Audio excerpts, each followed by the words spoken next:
What's up, ladies and gentlemen of YouTube? Boogie2988 coming at you live again through the power of the internet. And this is my brand new pinball machine given to me for review purposes from the folks over at Arcade1up. Now, I do want to do a review for you today, but I know in my past, my reviews can be a little boring. So I'm going to spice things up with a brand new series I'm calling Smash, Pass, or Buy. If I think the unit's good, I'll recommend that you, and maybe somebody you know, buys the machine. If I would have bought it, it'll get a buy rating. If I don't think it's for everybody, or I wouldn't have spent my money on it, but it's still a decent product, I'll give it a pass. But if the item completely fails to live up to expectations, if it turns out to be not worth keeping in my home, then we're gonna give it a smash rating. And we'll let my good Francis take this crowbar and other tools and utterly dismantle the item to make sure no one invests. So that said, let's take a look at this pinball machine and see if it passes the test. And let me start off by saying I personally love pinball. And when I go to arcades, when I go to barcades, I tend to steer towards the pinball machines because that's something I normally really can't do at home. The physicality of it, the size of the machines, the cost of the machines, and the fact that they constantly need repaired is not something I'm willing to deal with. So video pinball has been a way that I can experience that stuff at home the same way I do with my Arcade1ups. And when it comes to video pinball, there are plenty of people doing it, but the people who do it the best, the people who make the most unique and interesting video style boards that really couldn't be recreated in real life because of all of the different functions and items and things that they do in those games, that's Zen Studios. So when I saw that Zen Studios was partnering up with Arcade1up, I was excited. I've been playing these Zen boards on my Xbox and my iPad for quite some time. I already own all of these boards that I have inside this machine. I just already have them on other systems. And I have to say, I'm pleasantly surprised to see 10 different boards in this machine.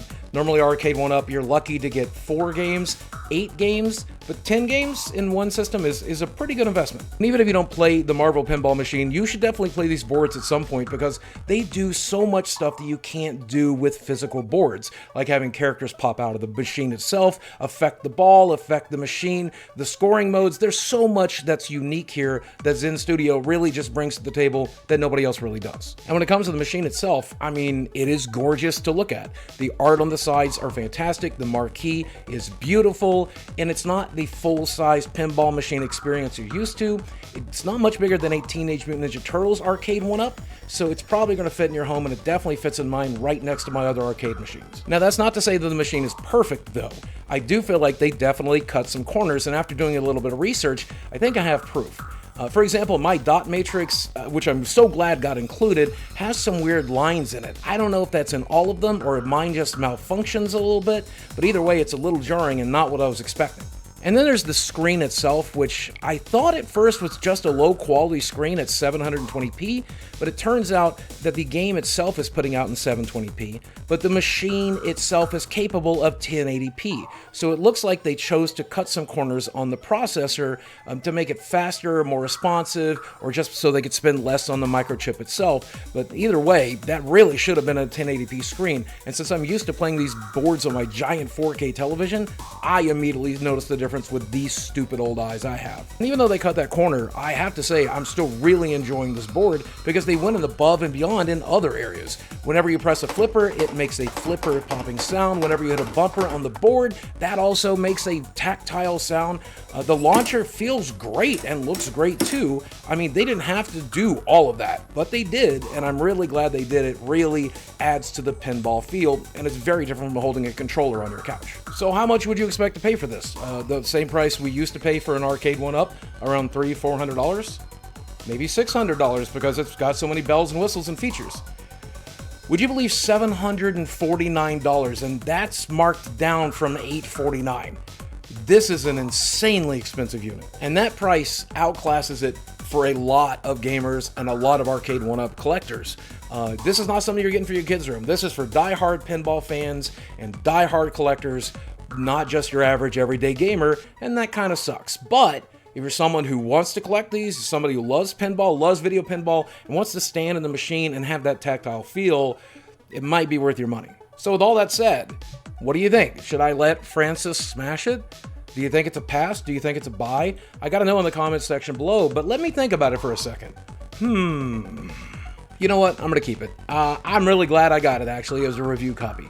I don't think I would have went out and spent $750 on this, but now that I have it, I can't bear to part with it. It's actually really fun, and I'm really enjoying myself playing it. And one of the reasons I'm planning on keeping it is because I'm considering modding it.